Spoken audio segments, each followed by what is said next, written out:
ele faz em casa e acabou, né? Verdade, é super legal nessa área.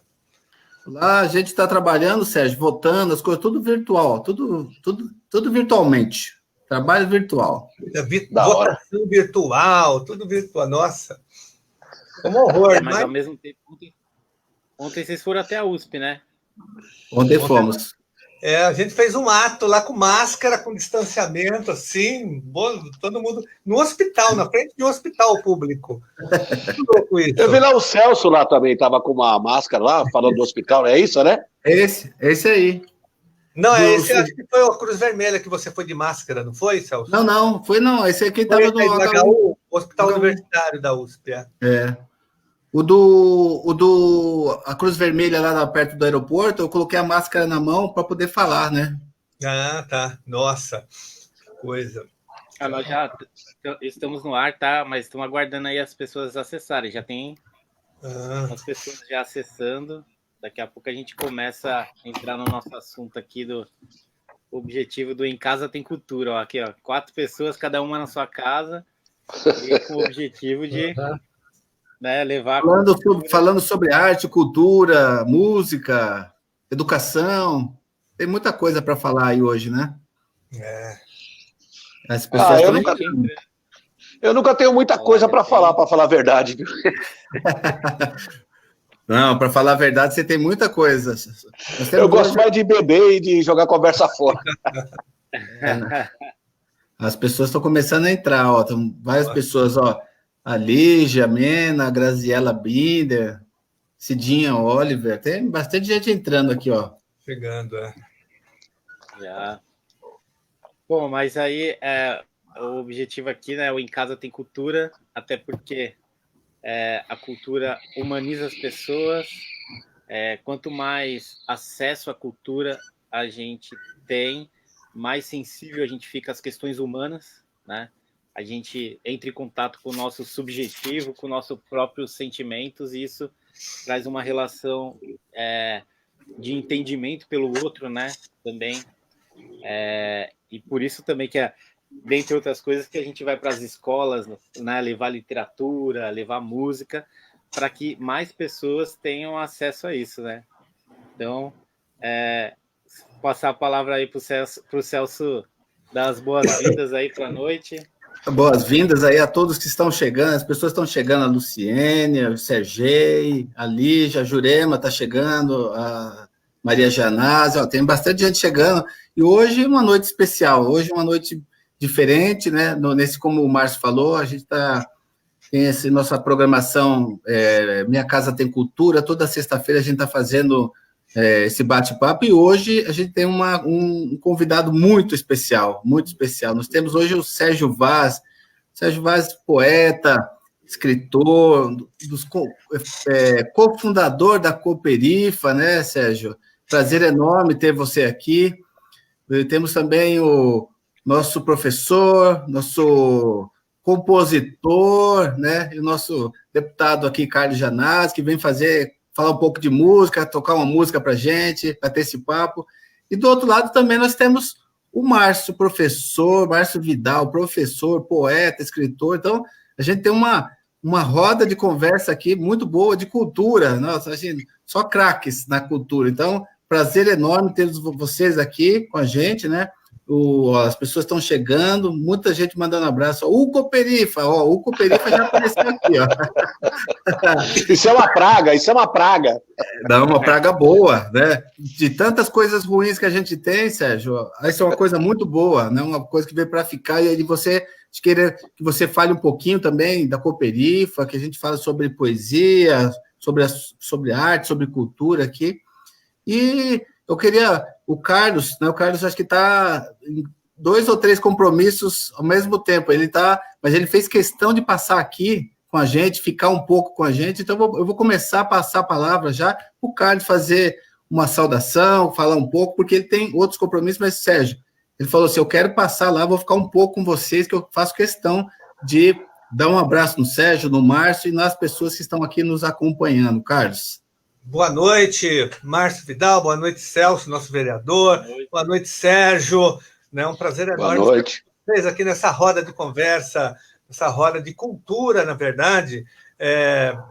Primeiramente, parabenizar o vereador Celso Gianazzi por organizar na página dele esse evento de cultura, parabenizar o Márcio Vidal, que coordena esse trabalho de cultura na página, que é poeta, é educador, é escritor, é ativista cultural, trabalha também na mobilização da Cooperifa, participa de vários outros saraus, e o Sérgio Vaz, que é uma referência nacional e internacional na área da poesia, na área dos saraus. Ele foi protagonista, né, dos saraus de periferia, ele que deu voz, né, que potencializou esse instrumento de intervenção cultural. Me lembro, Sérgio, de você, ainda lá em Tabuão, né, montando o movimento, dando os primeiros passos, e acompanhei a evolução do que veio a ser depois a Cooperifa.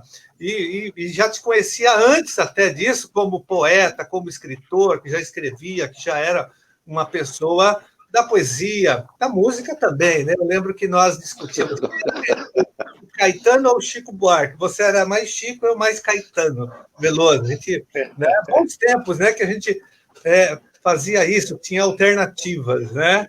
Boas alternativas, né? Boas alternativas, né? Eu era Chico ou Caetano, então a gente brincava, era uma briga boa, né? Não, o Caetano fez uma música melhor que a do Chico, mas a do Chico, aquela é melhor. Enfim, era um bom debate. Me lembro lá atrás, você gostava muito e gosta do Vinícius de Moraes, enfim, e eu fico muito feliz de acompanhar a sua trajetória, né? Mas, sobretudo, a contribuição que você vem dando historicamente para dar voz às pessoas que não têm voz cultural na periferia, porque tem muita gente produzindo poesia,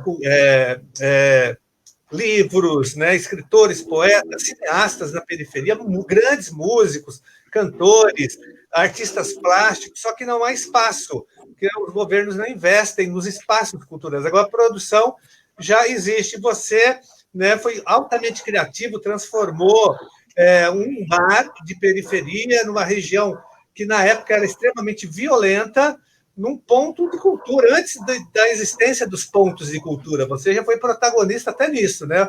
Ali virou um ponto, uma referência, o Bar do Batidão, que é um bairro que você já conhecia, porque você praticamente nasceu ali, conhece a comunidade, e dali surgiu um movimento internacional. Vocês já foram para o mundo todo, em vários países, foram para o Brasil afora, né? Fazer apresentações, debates, enfim, seminários sobre a Cooperifa. Então, quero te parabenizar, dizer que é uma honra enorme estar aqui. Eu, como o vereador Celso falou, estou participando aqui de 2, 3 lives ao mesmo tempo, na área da educação, porque tem coisas terríveis acontecendo contra a educação pública aqui em São Paulo. Estou numa live agora lá de São Caetano, com os professores lá da rede municipal, então tenho que voltar daqui a pouco para lá, virtualmente, né? Carlos, virtual, tudo é virtual agora.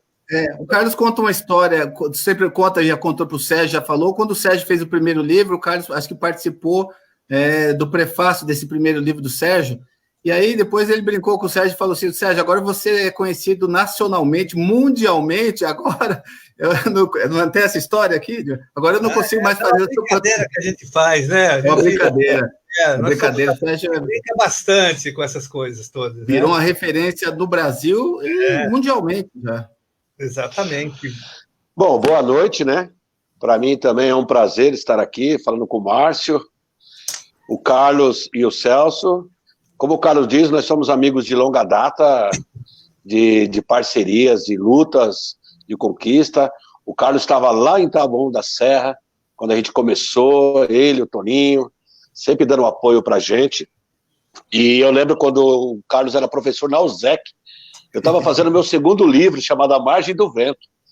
Eu conheci o Paulo Ormundo, ele falou, pô, tem um professor assim, assim, assado. Eu falei, pô, gostei dele e tal, das ideias dele, vou pedir para ele fazer um prefácio. Ele fez o prefácio do segundo, e se não me engano, foi do terceiro livro também. De dois, né, eu fiz? De dois. De dois, isso. Né? Que você ainda cita Vinícius de Moraes na sua abertura. Então você vê que isso é 91 ou 92, cara. 90 foi uma e 92 na outra, né? No outro livro. Entre 90 e 92, isso mesmo. Então você vê que o negócio vem de longa data, né? Exatamente. Bom, a Cooperifa, cara, ela é um projeto, um movimento cultural que depende de muitas pessoas, né? Muitas pessoas passaram ali. Quando eu e o Marco Pezão fundou a Cooperifa, o sarau da Cooperifa, a gente não tinha nem ideia de movimento ainda, né? A gente foi crescendo com o movimento que a gente foi fazendo e muita gente passa e passará por ali para ensinar. Eu costumo dizer que a Cooperifa é um lugar onde ninguém ensina e todo mundo aprende, porque são várias mestres, né, que impulsionam aquilo. Então, e naquela época, o Carlos lembra que hoje esse cenário cultural, ele tem uma efervescência cultural, basicamente por conta da periferia, que já veio na carona do hip hop, que talvez seja o grande movimento cultural da periferia do país. Então, acho que juntou essas forças, a literatura periférica se juntou com o movimento hip hop e cresceu dessa forma maravilhosa que a gente gosta de falar. E Márcio? O Márcio também participa lá, né, Márcio? Eu frequento a Cooperifa desde 2005, mais ou menos, foi a primeira vez que eu fui, nunca mais parei de ir, então é um lugar que já estou há um tempo, passei bastante tempo só ouvindo, depois que eu fui, né, a recitar meus poemas, e lá tenho muito orgulho, sou filho de lá, em 2010 publiquei meu primeiro livro lá, e hoje já tenho, né, 4 livros publicados, sempre na Cooperifa de estreia. Então é um orgulho muito grande, que é um lugar onde eu aprendi a ser poeta, aprendi a entender, né, uma cultura, como que funciona, como que se faz cultura, como se produz isso. Que aí eu vou lembrar, né, que eu passei, né, como todo mundo, 11 anos de escola, da primeira série até o ensino médio, e eu nunca vi ninguém recitar um poema na minha escola, né? Então, por isso que esse é um trabalho de engajamento muito forte que a gente faz também nas escolas para levar a leitura. Eu queria aproveitar, né, o Carlos falou que está com tempo curto aí, o Carlos preparou aí uma música para cantar para a gente. Queria, né, já pedir para o Carlos abrir a nossa noite de literatura e música, agora que não existe mais barreiras, né? Depois do Bob Dylan, a barreira entre poesia e música não existe mais, né? Então, por favor, Carlos, apresente a sua poesia cantada para a gente. Olha, primeiro eu esqueci de falar um aspecto importante do Márcio Vidal. O Márcio também, no currículo dele, ele é capoeirista da Corrente Libertadora. Eu acho que ele tinha que dar uma aula de capoeira pela internet para a gente. Aí, ó, o movimento físico, hein? Podia dar aula. Ele é mestre. Sabia disso, Sérgio Vaz? Sei, né, cara. Ele é formado, Corrente Libertadora, que eu conheci também nos anos 80, lá no São José, ainda com o Eufradísio, o Tigrão, Maurício, que era o irmão deles, né? Eles tinham um trabalho bacana de capoeira politizada, voltada para a libertação do povo brasileiro, trazendo trabalhadores, consciência racial, muito legal, viu? Eu cheguei a fazer umas aulas lá, viu? Isso foi em 1983, eles tinham uma sede lá no Largo do São José, perto da Escola Salote, escola estadual ali naquela região. Eu fiquei uns 3 meses tendo aula, mas eu tinha com o Eufradísio na época, né? Mas era uma escola que ensinava capoeira, mas era meio Paulo Freire, você já saía dali politizado, entendeu? A questão da discriminação racial, Zumbi dos Palmares, que ninguém falava, eles já falavam na época, aquilo você não aprendia na escola, Zumbi dos Palmares, aí eles faziam um trabalho de conscientização da discriminação, da questão do negro no Brasil, da luta, da resistência, e também de consciência de classe social, da luta dos trabalhadores pela emancipação. Era muito interessante. Eu tenho uma história com a capoeira também, viu, cara? Oi, você também, Sérgio? Porque o Mestre Limão, ele morou na minha rua. Ah, é? O Mestre Limão morou na minha rua, ele era casado com a Gorete, ele tinha o irmão dele chamado Mestre Limãozinho, ele tinha uma academia na rua Manuel Borba, em Santo Amaro. E eu cheguei a jogar capoeira lá, eu, meu irmão e a turma da rua, a gente ajudava ele a organizar a academia e estudava de graça, porque ele morava na nossa rua. Mas foi uma passagem muito pouca, muito pouca. Mas eu conheci o mestre Limão, ele morou na minha rua. Poxa, que legal, hein? Limão é um dos pioneiros da capoeira em São Paulo, né? Mas como essa parte mais de educação física não é nossa praia, né, Sérgio? Você largou e foi fazer poesia, foi escrever, eu fui tocar violão, então a gente enveredou. O Celso foi jogar bola, o Celso joga bola, é bom. Jogava, né? Jogava. Torcedor do Palmeiras, como o Sérgio Vaz também é palmeirense. Mas eu quero, então, vou fazer aqui uma música rapidamente. Vou abrir aqui. Na verdade, é como se fosse um show assim dos Rolling Stones, né? E aí o Barão Vermelho vai abrir. Então, o Sérgio vai Rolling Stones, eu sou o Barão que vou abrir o show dele. Ele quer outra coisa. O Barão é grande, hein? Barão. Vou tentar aqui, pessoal, deixa eu ver. É uma música que eu fiz já há um tempo atrás, uma música sobre a morte, né? Sobre quando você... a dor de perder alguém para a morte. Quando você... eu fiz até antes do Gil, o Gilberto Gil fez Não Tenho Medo da Morte, mas ele fala da morte dele, dos momentos finais ali, né?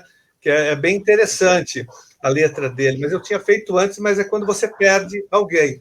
E depois Ô, Carlos, deixa eu só pegar uma cerveja. Peraí. Vai. Vai lá.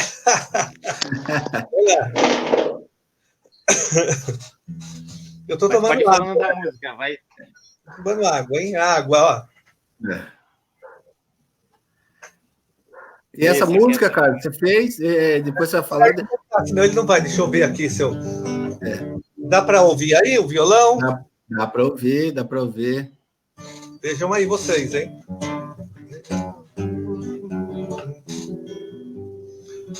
Deixa só ele chegar.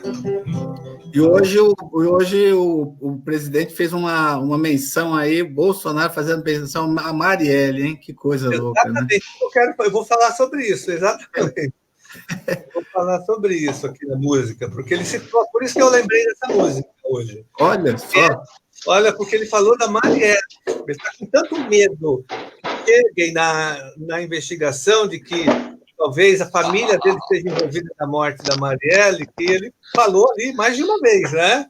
Foi lá. Não, e você não sabe, hoje eu conversei tanto com a Marinette, com a mãe da Marielle, e com a Aniele. Eu conversei com as duas hoje. E elas estão assim, né? Não conseguem pensar em outra coisa, né? Como esse cara é tão estranho, né? Assim. Boçal, né? Ele está preocupado, né? Que tem alguma coisa ali, entendeu? Nessa história. Mas ele citou. Eu pensei, por que ele citou? Porque tem alguma coisa por detrás disso. Ele está se antecipando, talvez alguma denúncia que já ele sabe que virá contra ele, entendeu? Em relação a ideia era que ela dele, da família, das milícias, com a morte dela. Então, não dá para saber exatamente como foi isso, mas talvez haja, de fato, um envolvimento ali, porque tem vários indícios que levam a isso. Mas ele citou, daí por isso que eu quero fazer essa música, Sérgio, que é sobre a morte. Aí eu já dediquei essa música depois a Marielle, e eu quero continuar dedicando a Marielle, mas dedicar também a todas as pessoas que foram vítimas agora do coronavírus, das pessoas que morreram, né? E das famílias que perderam seus familiares. É uma música que deixa eu ver aqui, vou tentar fazer. Vocês estão ouvindo aí, né? O violão? Estou aqui. Então vamos lá. Então é assim.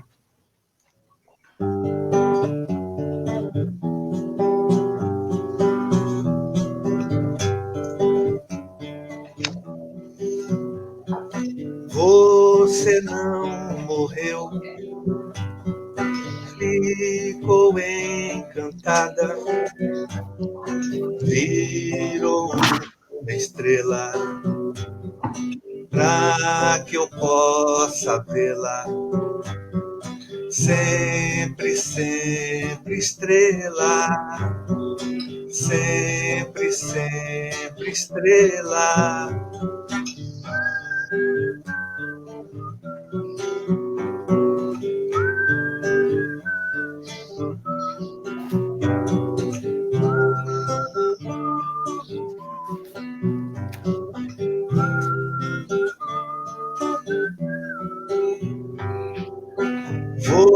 Você brilhará,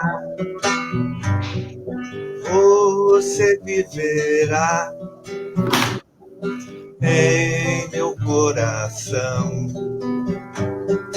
Tem muitas canções que eu vou cantar, que eu vou cantar.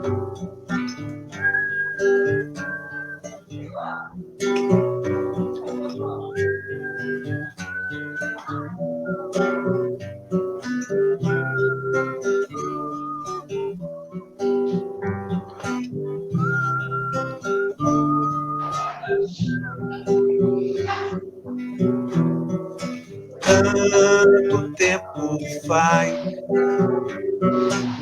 que você partiu sem nunca ter ido, sem nunca ter partido, sempre aqui comigo, sempre aqui comigo, sempre aqui comigo. Boa, hein? Música triste do caralho, hein, mano? Puxa, que legal. Marielle, para as pessoas que se foram, né? Olha, mas eu tenho certeza que o Sérgio vai trazer muita alegria aqui com as suas poesias, com as suas histórias, com as suas intervenções, apoiado aqui pelo poeta e escritor Márcio Vidal e também com a participação do vereador Celso Gianazzi. Ô, Carlos, mas antes de você ir embora, quem é melhor, Chico ou Caetano, cara? Olha, os dois são ótimos. Eu sou de coração Caetano. Caetano faz cabeça. Vamos Agora, esperar o Olavo de Carvalho responder essa. Possível, né? Não tem como. Entendeu? Os dois, mas quem faz na minha cabeça é o Caetano Veloso. Mas... Ô, Celso, deixa eu te contar uma história antes do Carlos ir embora. Celso Há muitos anos. Há 20 anos atrás, ele inaugurou uma escola com o nome do Sérgio Buarque de Holanda e levou o Chico. Exatamente. Levou o Chico para inaugurar a escola. Você lembra disso? Lembro disso. Miguel Vieira Ferreira. Uma sala Chico Buarque na escola Miguel Vieira. Ele foi lá, ele foi. Sim, eu fui nesse dia, você me convidou. Aí eu levei uma máquina fotográfica e eu estava namorando a Sônia. Falei, Sônia, quando eu estiver perto do Chico, você dispara. Gasta todo o filme, gasta tudo. Gasta tudo. Aí depois, quando foi revelar, só tinha a foto dele.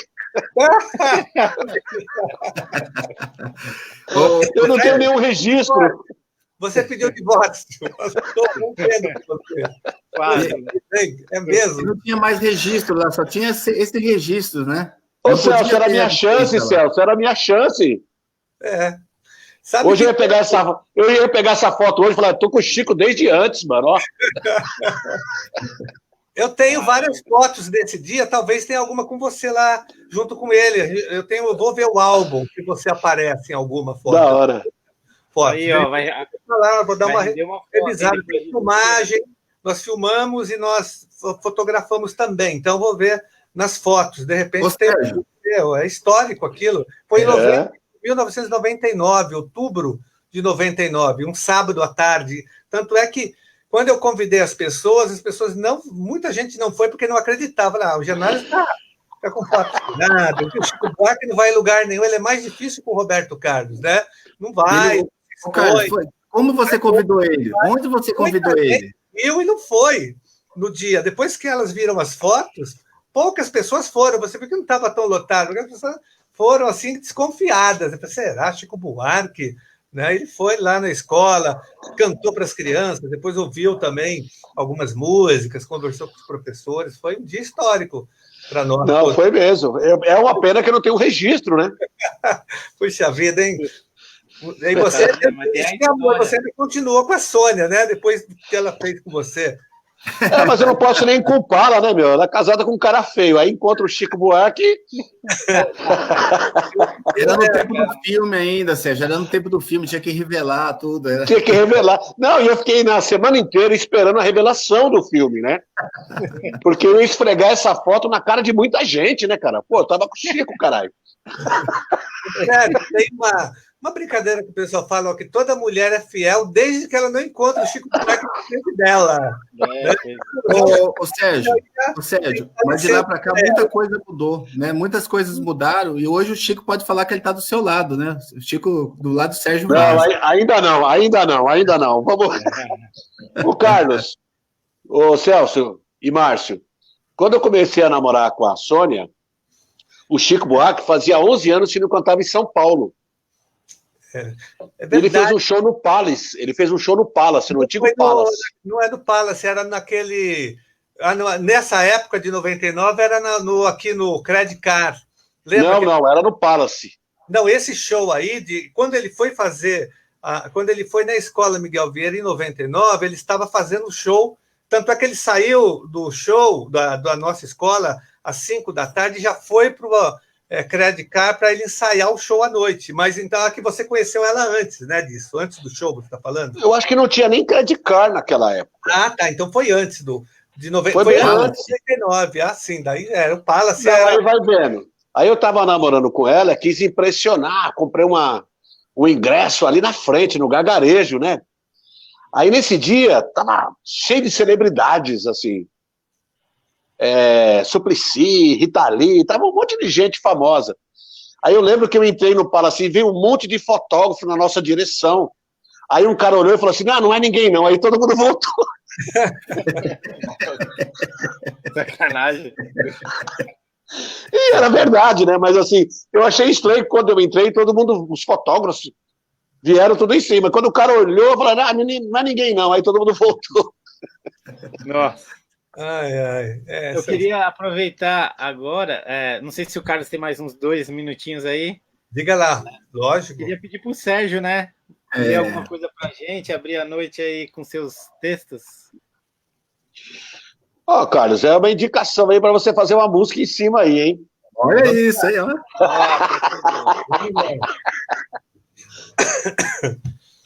Amor com fim. Deixa eu fazer só então um fundo musical para você. Calma aí. Agora está todo mundo cantando assim, fazendo. Vai, eu vou fazendo uma coisinha aqui. Pode começar. Vou bem levinho aqui. Amor com fim. Sim, o amor acabou. Mas obrigado por ter começado. Fui feliz porque te amei, honrado por ter estado ao teu lado. Mas ainda que tua boca diga que me ama, o silêncio dos teus olhos aflige meu coração. Houve um tempo em que sorríamos muito e que nossas mãos caminhavam unidas como oração ao Deus da felicidade. Mas hoje, ainda que haja lágrimas, essa lembrança alivia a dor na despedida. Peço perdão se por acaso não cumpri a promessa da eternidade. Porém, fui eterno todas as vezes que entre um sussurro e outro, ajoelhei-me diante do milagre dos teus beijos. E crucificado na cruz, dos dias que não davam certo, me sentia um Deus, todas as noites, que recitava em teus braços o amor nosso de cada dia. Não sei se posso ser teu amigo, depois ter sido teu amante. Mas depois ter sido teu amante, que graça tem ser teu amigo. Não quero de volta as estrelas que te dei, em troca de todas as vezes que me levou ao céu. O amor é um presente que poucos podem ter ou dar. Amar é um ato de coragem. Desamar requer humildade. Quando se dá o último abraço, é porque já faltavam braços há muito tempo. Não quero entender o amor. De minha parte, só queria dizer obrigado. Poesia neles. Poesia neles. Parabéns, Sérgio, grande poeta. Eu vou ter que... Obrigado, Sérgio, Márcio, Celso. Valeu, Carlos. Obrigado aí pela participação aí com a gente, viu? Eu vou ver se eu achar a foto do Chico, eu mando uma para vocês mostrarem aí, tá bom? Para a pessoa acreditar em mim, né? Eu vou ver se eu acho aí. Eu vou ver se entre uma live e outra eu acho. Eu tenho uns álbuns aqui, eu vou ver rapidamente, eu mando para vocês, tá bom? Aí sim. Obrigado. Um abraço. Valeu, Carlos. Boa noite. Bom, então eu vou recitar um poema também. Aí, Márcio, aí. Eu ia falar para o Márcio que faltou agora o Márcio, né? Então, Márcio. Vou recitar o Soneto do Perigo. Afasta de mim teu encanto, liberta-me do teu desejo, minha alma padece, vivo, canto. Se olho para ti, me vejo. Se a vejo não dá, sorrio. É mágico isso, não explico. É uma unção que dispara arrepio. Se disser para que eu vá, eu fico. Se disser para que eu fique, eu amo. No íntimo segredo, desejo. Quanto mais se afasta, a chamo. Quanto mais se aproxima, destino. E se quiser ser amada, avisa, para que não seja poesia a última. É isso. Você vê, né, Sérgio? Só craque aí, né? Ó. Não é? Esse moleque tá embaçado, ele, viu? Vaz, o Celso também separou um poema aí. Eu separei um. Eu separei, não sei se vocês conhecem. É de um. Deixa eu ver se eu consigo achar ele aqui, ó. Não sou tão craque igual a vocês, né? Mas eu vou falar, vou recitar ele aqui, ó. Peço desculpa se não for na altura do autor, né? Deixa eu achar ele aqui, ó. Ventos fortes. O nome chama Chegando. Ventos fortes soprem e me levem. Quero estar junto de minha amada, aquela cuja pele emana altivez plena, que os lábios são o néctar puro do açaí. Ó mar, leve-me até ela, que a nau da minha embarcação atravesse o grande tufão que se forma pelo caminho, mesmo que Netuno me cruze a vereda. Nada irá me parar. Estou a caminho. Com a força do amor que carrego, não haverá obstáculos nem inimigos. Nosso amor soma forças. Ainda mais forte fica quando consumado. Ventos à frente, avisem que estou chegando. Sérgio Vaz. Só o autor que está ao contrário. Esse poema é meu. Eu tô achando também. Eu não conheço esse poema, não, hein, mano? Mas tá bom. Vai. Pode falar, Sérgio. Eu ia perguntar para o Sérgio falar um pouquinho da Cooperifa, como a Cooperifa, estava falando no começo, mas muitas pessoas chegaram depois, Sérgio. Como que a Cooperifa está nesse período, né, do coronavírus, e como você está enxergando esse cenário? Você é uma pessoa que vive a periferia, conhece muito, nascido na periferia, vive na periferia. Como que você está vendo essa crise aí da pandemia, do coronavírus? Bom, é triste porque quando a gente fala fica em casa, muita gente não tem casa, né? E na periferia, a rua é o nosso quintal, né? É muito difícil você chegar na periferia, fica em casa, sabendo que muita gente não tem quintal, não tem casa. Então eu vejo como uma situação muito triste a gente ter que falar fica em casa para gente que não tem casa, né? E para gente que mora com 15, 20 pessoas dentro de uma casa, é muito terrível. Agora, eu vejo uma oportunidade das pessoas realmente conhecer esse país do jeito que ele é, sem filtro, né? Um governo que não respeita a vida, não respeita as pessoas, que diante disso, o ego dele fala muito maior. As pessoas estão morrendo em valas coletivas, e esse cara está todo dia na televisão dizendo para ir o povo para a rua. E eu vejo também a tristeza da desinformação.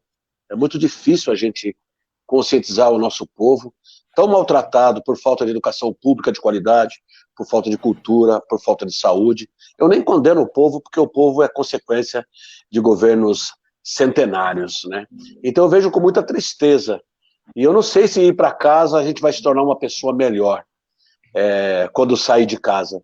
Porque ir para casa também é ver a geladeira vazia, ver a panela vazia, ver filhos que pedem um doce, um chocolate, e você não tem, né? Então eu vejo como uma experiência histórica no mundo e para o país. Eu vejo com muita tristeza o que está acontecendo.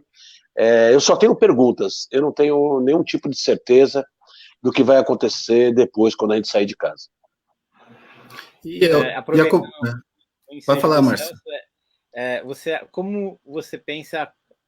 Você acha que a Cooperifa vai ser a mesma depois disso? Ou a cultura, a arte, de alguma forma? Olha, eu acho que a Cooperifa é um movimento cultural. É feito num bar. E esse bar é feito por muitas pessoas, né? Muitas pessoas que estão frequentando ali e que alimentam esse movimento, né? Então, nesse momento que as pessoas estão em casa, as pessoas que eu acho que frequentam a Cooperifa estão refletindo sobre o país, sobre o momento do país, o momento histórico que nós estamos vivendo. Eu acho que, nesse sentido, a poesia da Cooperifa, as pessoas que frequentam, virão mais forte. Porque, basicamente, tudo que está acontecendo aqui agora, nesse país, nós já estávamos falando através da nossa poesia, através do afeto, através do abraço, através das ideias que nós estávamos encontrando.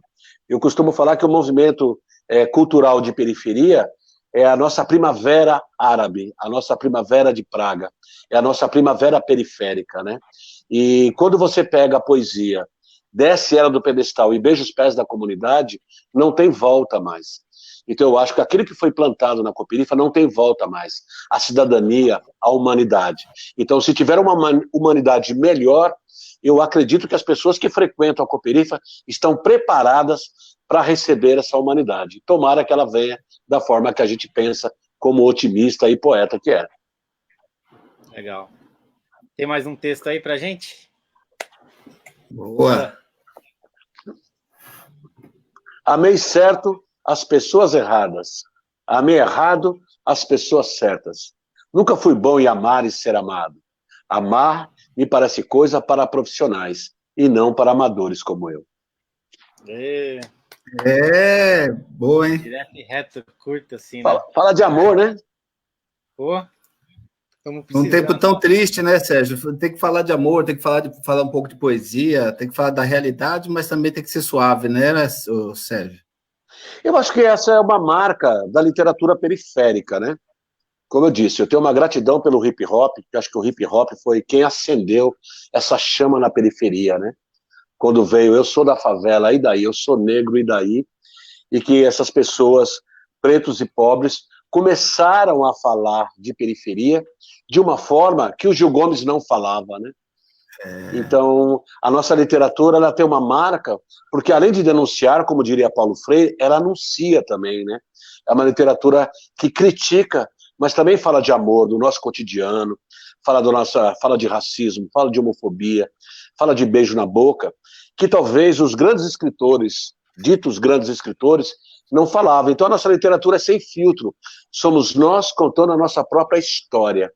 Eu costumo dizer que eu não sou um poeta, eu ainda estou escrevendo sobre a minha vida, sobre aquilo que eu vivi, sobre aquilo que eu vivo, história que as pessoas não vão contar.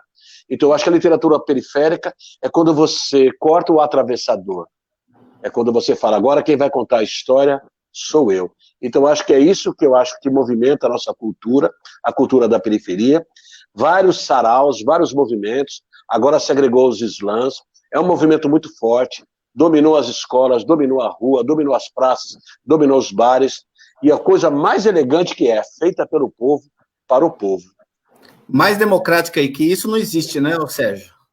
Não, cara, é maravilhoso, porque, mano, tem uma história que é muito louca, né? Você quer ser o leão do zoológico ou o leão da rua? O leão do zoológico almoça e janta todo dia, aí domingo ele tem que dar uma rugida para alegrar os visitantes do zoológico. E o leão da rua, às vezes ele não almoça, ele não janta, mas ele é livre. Eu acho que é isso que nós estamos fazendo, é buscando a nossa liberdade através da literatura. A literatura sempre foi o pão do privilégio, não é? E nós estamos fazendo com que ela coma miudinho na mão da molecada. A literatura, a gente descobriu que sagrado não é quem escreve, é quem lê, não é? É por isso que nós fomos para as escolas, para as praças, para os bailes, saraus, eventos, democratizar a palavra. Eu acho que isso foi uma grande importância na literatura periférica, dessacralizar a literatura. A literatura não é mais o pão do privilégio, porque nós somos um povo que adora um Deus chamado trabalho, mas ainda assim gosta de poesia. Eu queria acrescentar, em cima do que o Vai está falando, que esse movimento criado, né, por ele, pelo Pezão e outras pessoas que participaram, é uma coisa inédita no mundo, né? Porque, assim, não há registros da literatura ter tanta força ao ponto de modificar a sociedade, só que vinda não das grandes, né, das castas ou da classe média, classe alta, os jornalistas, os pensadores, né? É uma coisa que veio do povo. Então, isso é uma coisa inédita no planeta. E até para dizer que um movimento de literatura que reúne tantas pessoas assim no mundo inteiro também não existe, e no Brasil existe um dia que foi na greve de 79, lá em São Bernardo, que o Lula convidou o Vinícius de Moraes para recitar o poema Operário e Construção, e que ele recitou o poema para 80 mil trabalhadores que estavam em greve, e foi a primeira vez que um poema foi dito para tanta gente assim. Né, com certeza, isso é fácil de calcular, mais de 80 mil pessoas já passaram pela Cooperifa dos últimos 19 anos, e isso mostra a força, né? E, claro, o Vinícius de Moraes, naquele momento lá, disse que se ele fez algo de importante na vida dele, com certeza foi ler um poema dele para os trabalhadores e ter sido reconhecido pelos trabalhadores. Enquanto a Cooperifa, os poetas e as poetisas que vêm da periferia são esses trabalhadores produzindo a sua literatura, a sua cultura, a sua arte, né? O Antônio Cândido falava do direito à literatura, a gente fala do direito a produzir literatura, né? Então, a gente acrescenta ali um parênteses dentro do texto do Antônio Cândido. E eu queria aproveitar e ler um poema para a gente continuar aí esse bate-papo. Há tempo. Não desvies teu olhar, porque assim eu caio. Deita-me ao chão e una-te a mim. A luta há de prosseguir, companheira, mas ainda há tempo. Há sempre tempo para o amor. É isso. Pois é, né? Vaz, e como que você pensa que, de alguma forma, isso vai interferir na cultura do Brasil, assim, isso que está acontecendo? Você acha que isso já interferiu nos seus textos? Como que você está? Você está produzindo isso? Essa pandemia já entrou no seu texto de alguma forma ou ainda não? Como que isso... Bom, o que está acontecendo no país da falência da cultura é o que a gente sempre viu na periferia também, então não é muita novidade, né? Porque tudo que acontece no país, quem sofre primeiro é a periferia, é a favela, são os pretos, são os pobres, né? Então a gente está acostumado já com essas crises, né? Quando você passa aqui no bairro, você olha uma garagem que tinha 2 carros, agora ela só tem um carro. A outra metade já foi alugada para virar um boteco. Quando uma garagem só tinha uma garagem, o cara está vendendo cachorro-quente. Então eu acho que é uma crise também, que quem vai passar difícil, eu acho que é a classe média. Porque nós já estamos acostumados já com o chicote, com a dureza do dia a dia, com a escravidão, com a luta pelo salário mínimo, com a dignidade que a gente tem. Então a gente vai seguir adiante. Agora, não muda para mim muita coisa, porque eu escrevo sobre a periferia. E quando eu escrevo pela periferia, eu não estou falando de literatura, eu estou falando de memórias, eu estou falando de identidade, porque a minha história se parece com a história de muita gente. Eu nem sei se eu estou fazendo literatura ainda, né? Nem sei se eu estou fazendo poeta. Eu gosto de falar que eu sou poeta porque eu sou arrogante, né? Mas eu estou escrevendo a minha história, e a minha história se parece com muita gente daqui. E o mais difícil que a gente tem de escrever é achar quem gosta do que a gente escreve. É por isso que a gente tem que ir para as escolas, tem que ir para os bares, tem que ir para o sarau. A gente tem que falar com o nosso povo, porque senão a gente cai na mesma literatura que sempre foi pregada, essa literatura europeia, dos falsos clássicos, que sempre contou aquela história. A gente está contando a nossa história, mas precisa contar para o povo. Não adianta a gente ser do povo e não andar com o povo. Não adianta escrever para o povo e o povo não ler. A gente precisa descer desse pedestal.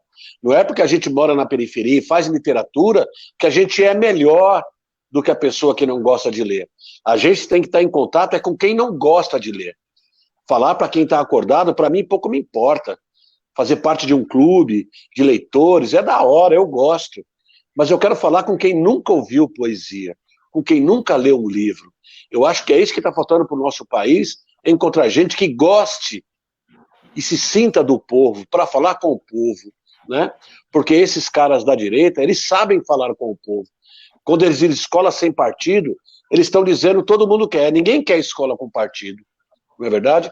Então eles fazem uma linguagem. Então na política, na cultura, na educação, a gente precisa achar uma linguagem que conecte todo mundo, que a gente possa fazer sinapses dentro do neurônio da molecada, para que eles entendam que literatura é uma coisa muito importante, não só para o conhecimento e exercer a sua sabedoria, mas ter prazer. Eu, quando leio um livro, eu não fico só pensando no gozo que é ler um livro de Dostoiévski, de Carolina de Jesus.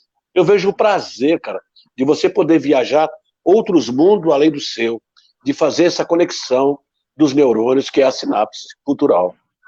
Muito belo, hein? Legal. Ó, deixa eu só pegar uma carona, pedir uma licença para vocês dois aí, dois poetas, escritores. Olha, Sérgio, eu errei lá eu troquei a autoria, né, do poema lá, é do grande poeta Márcio Vidal também, mas esse daqui não, esse aqui tem nome e endereço só. Tem tudo a ver com o que você está falando, e o Márcio também. No país onde quase ninguém lê, escrever é quase um sacerdócio. Ao contrário do que muitos pensam, ser poeta não é um privilégio, é um castigo, porque escrever dói, arranca pedaços e deixa marcas profundas no coração. Muitas vezes ele desce até o inferno para que o leitor suba ao céu e leia a sua dor como se fosse dor alheia. É a magia das palavras. Escrever é sangrar um pouco todo dia na presença de testemunhas que assistem a tudo, mas não podem fazer nada. E de tão trágicos, os poetas mergulham em poças de letras feito quem se afoga no fundo do mar. É quando o poema prende a respiração para que outra pessoa possa respirar. Esse sim, Sérgio Vaz. Aí tem tudo a ver com o que você está falando aí. Né, Sérgio? E você postou isso esses dias, muito lindo, tem a ver muito com isso que você fala aí. Porque às vezes eu imagino que tem gente que acha que escrever, ser poeta, ser escritor, é uma coisa bonita, eu vejo como um castigo, cara. Né? Não é uma profissão que o cara fala assim, quando eu escrevo, acendo incenso, eu flutuo, eu não sei o quê, eu não sei o que lá. Nada, eu me tornei poeta porque eu não servi para mais nada, mano. Nunca gostei de trabalhar, admiro quem vai, eu não gosto, sabe? Mas assim, eu não servi para nada. E falei, então eu vou ser poeta, porque é uma forma de ninguém me chamar de vagabundo, né? Pois é. Ô Celso, e você quando era mais jovem ali no Jardim Primavera, né, na região do Grajaú, o que você lia na sua juventude ali?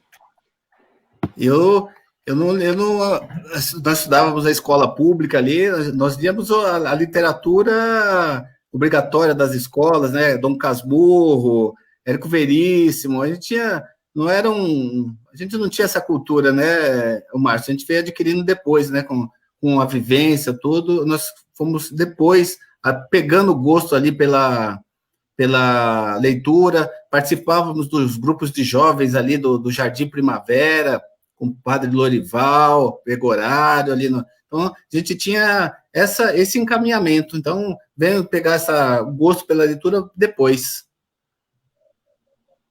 Legal. E o Vaz? Na juventude, Vaz? O que você lia? Mano, eu lia os ditos clássicos, né? Porque eu ainda não tinha entendimento, né? Por isso que eu falo que o hip hop foi muito importante na minha vida, né? Porque ele, além de direcionar a minha literatura para ler, direcionou minha literatura para escrever também. Porque eu achava que clássico era Don Quixote, também, né?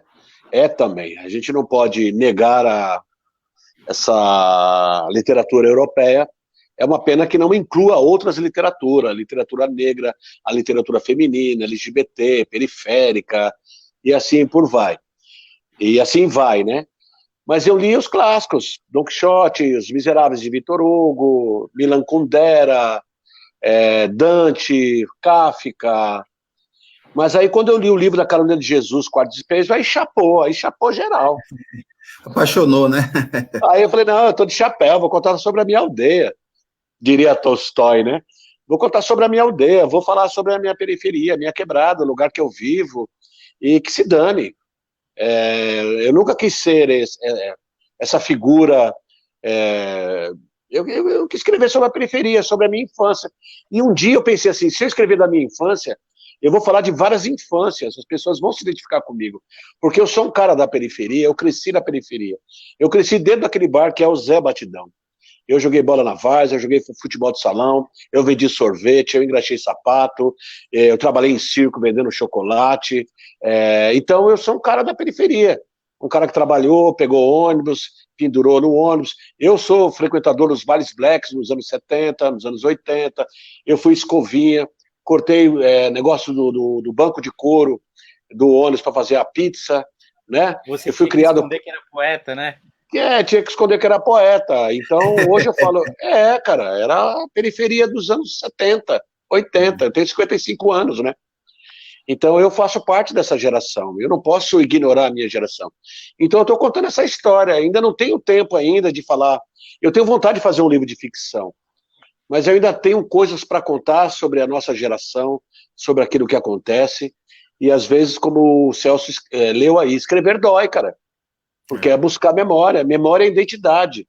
Identidade é cidadania, humanidade. Então eu estou em busca da minha humanidade ainda. Né? Sim. E o Márcio, o Sérgio falou no momento dessa grande produção literária da periferia. Ou seja, nós apresentamos lá um projeto de lei lá na Câmara Municipal, criando, né, o Dia da Literatura Periférica, e como marco disso, né, o Márcio, uma homenagem aí, né, a um cofundador, né, da Cooperifa também, né, que é o Pezão, né, Márcio? Dia 23 de outubro, né? 13 de outubro foi o dia da morte dele, né?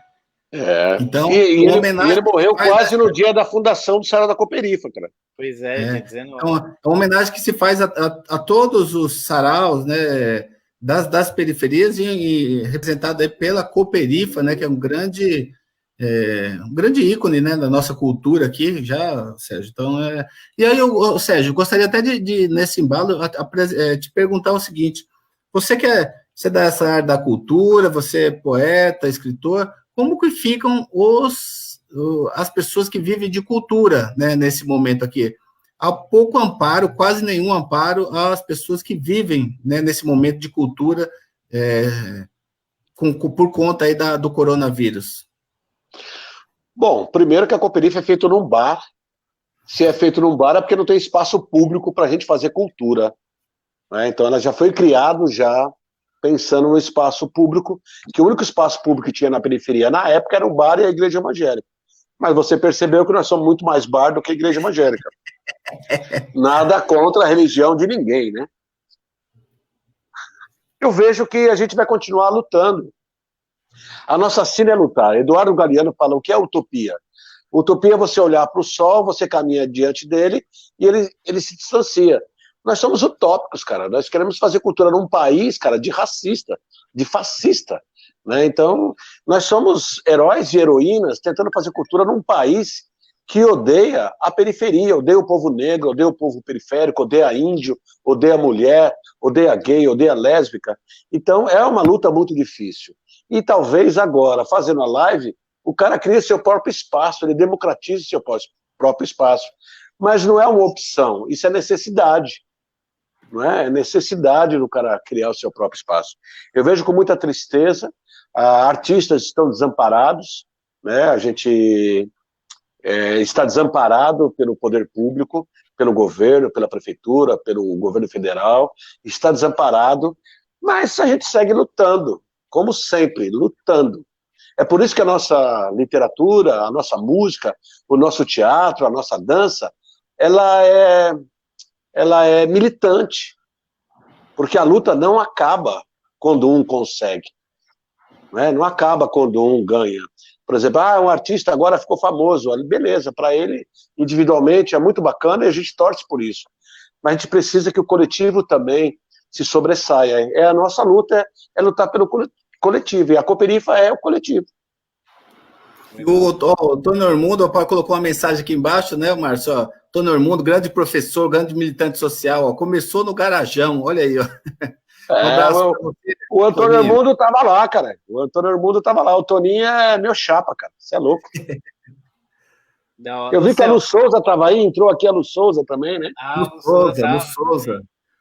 Falando em Lu Souza, eu queria mandar um salve para Lu Souza, Rosidória, Jairo Peri Africaninha, Cocão Avós, Dona Edith, Márcio Batista, Zazá, Lígia, É muita gente, muita gente. Zé Batidão, é um coletivo enorme, né?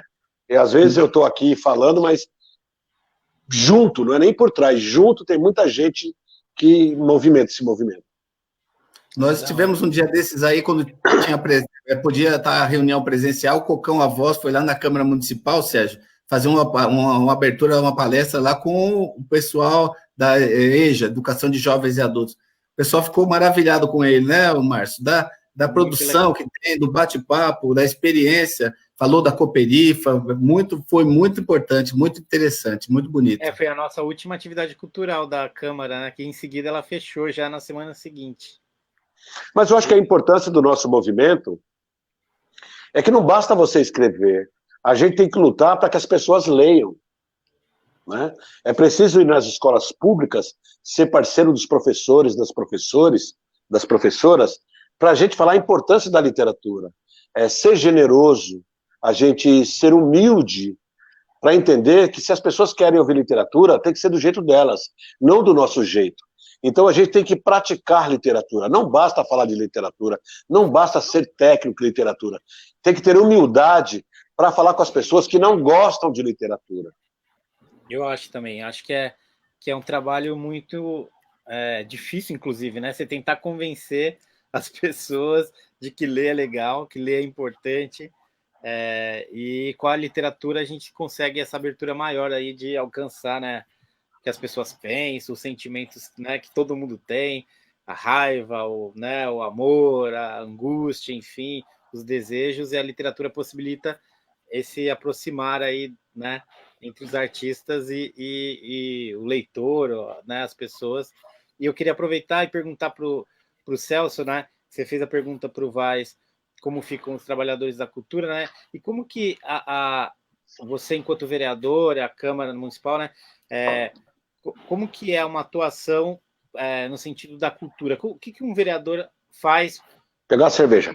São Paulo. Não, eu estou ouvindo. Ouvindo. Então, o trabalho de um parlamentar, né, Márcio? O parlamentar está lá, um fiscal, um vereador é um fiscal da população que vai controlar e vai cobrar ações da prefeitura, e voltado à cultura, ele pode muito, ele pode fomentar, ajudar a fomentar, cobrar da Secretaria de Cultura que ela fomente aí essa produção periférica, dê espaços, né, na verdade, porque, como você disse, como o Sérgio disse já, existe muita produção cultural na periferia, né? Tá aí os exemplos que vocês deram, mas tem pouco espaço para apresentação, tanto é que a Cooperifa, o Sérgio falou do Batidão, né? O bar do Batidão. Porque não tem um espaço, não tem uma ação do poder público voltada a amparar, acolher e divulgar essa cultura para toda a cidade. Então, o parlamentar pode trabalhar nesse sentido, trabalhar no sentido de canalizar esforços, destinar esforços através do orçamento, brigando para que a cultura tenha mais um orçamento de verdade, digno, para que possa incentivar as produções aí da periferia. Então, são várias ações que o vereador, o parlamentar pode ajudar no desenvolvimento da cultura, né, do aperfeiçoamento, do fomento à cultura. Então, é isso aí. Casas de cultura, né? Por exemplo, o Celso apresentou um projeto para a abertura de casa de cultura na cidade de Ademar, em Perus, né? Porque não tem. Imagina, São Paulo, né? Uma das maiores cidades do mundo, não só economicamente, mas com população, desenvolvimento, enfim. E existem lugares, ainda em 2020, que não tem um local cultural. Por exemplo, a gente sabe que nos anos 80 isso era, né, era um gerador de violência muito grande, não só a falta de cultura, mas falta de emprego, falta de urbanismo, né, a cidade crescendo sem planejamento. Mas hoje ainda, se você vai em Perus, ali Perus, Pirituba, Jaraguá, são uma imensidão, né, de população, não tem casa de cultura. É um céu para cada quase, né, 500 mil habitantes. Então, ainda há muito né, do que evoluir na cultura. Então, por isso, né, a gente faz esse trabalho de ir às escolas, porque a escola, né, ainda, né, tem nos lugares, né? A única presença do Estado nos lugares ainda são as escolas. E, aliás, o lugar, né, principal, a escola é o único lugar em que a gente pode afirmar que quase 100% da população vai passar, né, pelo menos um dia de aula, né, as pessoas vão passar pela escola. Então, a escola, ela se torna um lugar muito importante, né? Porque todo mundo vai passar pela escola. Você pode nascer e morrer e nunca ter ido no hospital, pode sem ter ido numa biblioteca, enfim, uma imensidão de lugares, sem ir ao cinema, sem ir ao teatro, mas pela escola você vai passar. Então, as crianças, né, vão passar. E a gente tem que dar mais valor a esse lugar, né? E quando você vai na escola, né, Márcio? Ô, Márcio, Sérgio, quando você vai na escola, você conversa, dialoga, fala sobre literatura, a criança, o aluno, ele se sente motivado, até depois pela literatura, e fazer uma leitura crítica do mundo, não é, Sérgio? Você e o Márcio. Bom, eu acho que, primeiro, que eu amo a escola. Eu estudei pouco, né? Eu sou semi-analfabeto, mal sei ler, mal sei escrever. E voltar à escola, para mim, é estudar de novo. Primeiro, porque a gente encontra professores e professoras que estudaram naquele banco. Na minha época, os professores vinham da classe média. Hoje, os professores que estão ali estudaram naquele banco, estudaram naquela escola. Então, eles colocam a nossa literatura na lousa. Isso é muito importante, eu sou muito grato. E outra coisa, a gente não pode escrever sobre o povo sem andar com o povo. Eu não posso falar de juventude sem conhecer a juventude. Quando a gente vai nas escolas, a gente não vai só falar, a gente quer ouvir o que o moleque tá para falar. É muito fácil você criminalizar o funk, como foi criminalizado o samba, como foi criminalizado o rap. Mas para mim, quando eu ouço um funk, eu vejo um moleque pedindo socorro. Socorro, não tenho educação. Socorro, não tenho cultura. Socorro, não tenho saúde. Então a gente precisa entender, porque senão a gente se torna classe média dentro da periferia, usando os mesmos estereótipos que eles usam para falar sobre a gente. A gente não pode ser essa pessoa, a gente precisa ter entendimento do que é a periferia, do que é o povo da favela, do que é o preto, do que é o pobre. Se a gente não tiver em sintonia, é um discurso como que estão usando hoje. Sim. Vai, manda mais um texto aí pra gente. Sérgio, a gente quer ouvir você, Sérgio. A gente quer você e o Márcio aí, ó. O pessoal tá pedindo muito aí, né, Márcio? Nas mensagens aí, ó. Eu não vejo as mensagens aqui, mas manda um salve aí pro povo aí.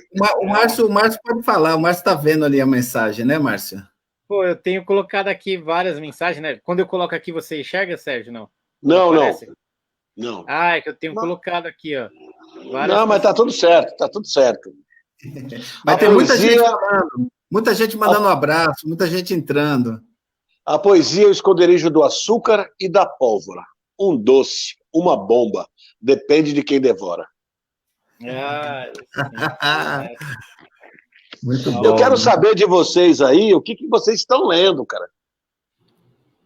Pô, eu comecei a ler há umas 2 semanas atrás, ainda não consegui terminar, mas estou quase terminando. O Jorge Amado, Tocaia Grande, que é um livro bem grande, né? E com bastante detalhes. Jorge Amado é um escritor que eu gosto muito. Ele mesmo falava que ele gostava de falar a vida real, né, das pessoas. Então, é por isso que ele colocava aquelas coisas nos textos dele. E eu acho super bacana, assim. Eu já tenho uma coleção de Jorge Amado e Tocaia Grande eu já li, né, há uns anos atrás, e agora estou relendo com mais calma, né, com outra cabeça, e tá muito prazeroso, assim. Estou quase terminando, tem quase 500 páginas o livro, né? Eu estou lendo ele. Paulo Freire. Tá na minha cabeceira esse, o Márcio e Sérgio. Esse aqui é o grande Paulo Freire. Faz uma análise. Tem uma semana assim, eu voltei a ler praticamente ontem, né? Que eu tô lendo, vou começar a ler o livro O Idiota, do Dostoiévski, né? Eu li Filhas do Fogo, da Elisandra, Muzimba, do Aquins, para não dizer que não falei das Ruas do Cocão, né? E aí eu tinha dado um tempo, que eu estava cansado também, todo dia só ler, ficar preso dentro de casa. Aí tô vendo muito filme ruim, que eu gosto muito de filme ruim, e como tem muito filme ruim, eu assisto. Eu assisti esse dia um filme chamado O Tubarão de Duas Cabeças. Aí, não satisfeito, um dia passou de 3 cabeças. Uma série, né, Sérgio?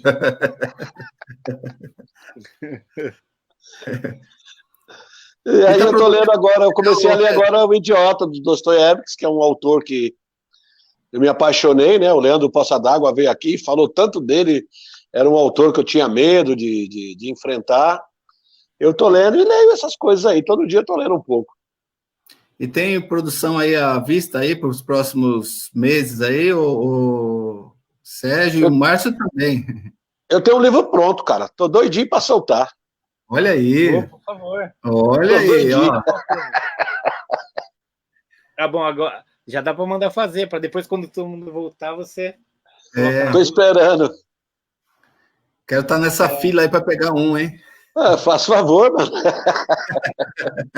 Lançamento de livro só vai os amigos mesmo, cara.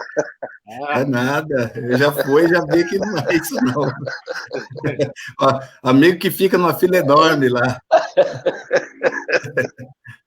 Então, podia ouvir mais uma poesia, está chegando daqui a pouquinho, né, para o nosso, né, Márcio? Podia ouvir um pouco mais da sua poesia, Márcio Vidal, e depois do Sérgio também, que o pessoal pede muito aqui, ó. Vamos lá. Eu vou ler um poema um pouco mais comprido, mas um poema que eu gosto muito, que é Vida do Leiteiro, que está no livro, né? Posso escrever os versos mais lindos esta noite. E é assim. Vida do leiteiro. Há no país alguns que recebem o leite, outros correm atrás do prejuízo. Noites mal dormidas, pois é preciso entregá-lo cedo. Há uma legenda no país. Bandido bom é bandido morto. Então, Rafael, que faz um bico de leiteiro, adia seu sonho de ser professor e sai correndo de madrugada para entregar o leite às pessoas de bem. Já são 7 anos nesse trabalho. Com uma carga horária puxada, não tem tempo para os estudos. Seus pais o encorajam todas as manhãs para que não desista. Deus proverá, de sua mãe. Os que aguardam leite em seu sono logo estarão prontos para o dia a dia. Rafael pensa nas irmãs pequenas. Não quer que tenham uma vida como a dele. Quer que elas estudem, mas não pode pagar. Há poucas escolas no país. Vivem longe do centro, na periferia, na rua Namur, sem asfalto, sem saneamento básico. Gosta das rodas de samba, nas quais, aos 21 anos, já é tido como bamba. Vai ensaiando uns passos enquanto deixa o produto à beira das casas. E como o leite é pouco, mas as casas são muitas, vai de casa em casa, corredor em corredor. Uma travessa de vez em quando. Silenciosamente deposita o leite. Passa quase despercebido. Sua pele camufla-o na noite. Pisa tão leve que seus pés parecem ser almofadados. Rafael, o leiteiro, caminhando pela madrugada, mais flutua do que anda. Às vezes, sem querer, algum barulho acontece. O cão da casa, do portão de madeira, entreaberto em intervalos, ou gato quinzilento que se esconde debaixo do automóvel. Alguém sempre se revira na cama. Jorge era comerciante. Mal dormira por conta dos rumores de assalto na região. O revólver há muito aguardava o momento de sair da gaveta. Bandido? Bom é quando está morto. Os tiros na madrugada liquidaram Rafael. Não tinha namorada, mas paquerava muito nas rodas de samba. Virgem não era desde os 15. Rapaz jovem e cheio de sonhos. Seria professor de português e compositor de sambas inesquecíveis.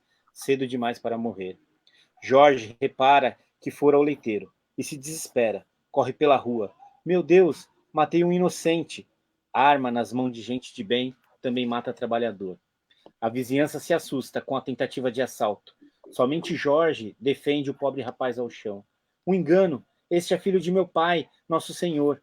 A propriedade está salva. Alguns ainda desconfiam. O que fazia o leiteiro a essa hora? Rafael já não ouve ninguém. Alguém ficará sem o leite.